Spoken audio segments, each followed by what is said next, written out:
The recent military coup in Niger was led by an officer who was reportedly trained in the U.S.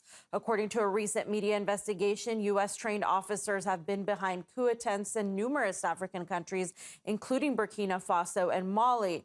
Currently, both countries, along with Niger, seem to be cooperating and proclaiming a largely anti-Western stance.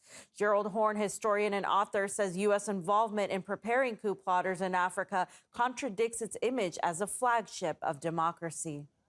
Keep in mind that in terms of this spate of military coups, be they in Guinea-Conakry or Burkina Faso or Mali or even in Niger, a significant percentage of the coup plotters were actually trained in the United States of America. And that is rather curious because we are told repeatedly that the United States of America is some sort of beacon of democracy.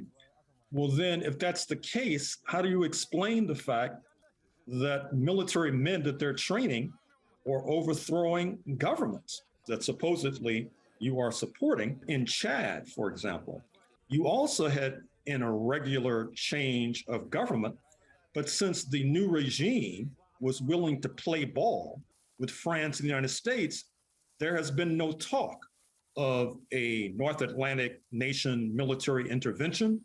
In fact, the regime in N'Djamena, Chad, is in the good graces of the imperialist powers.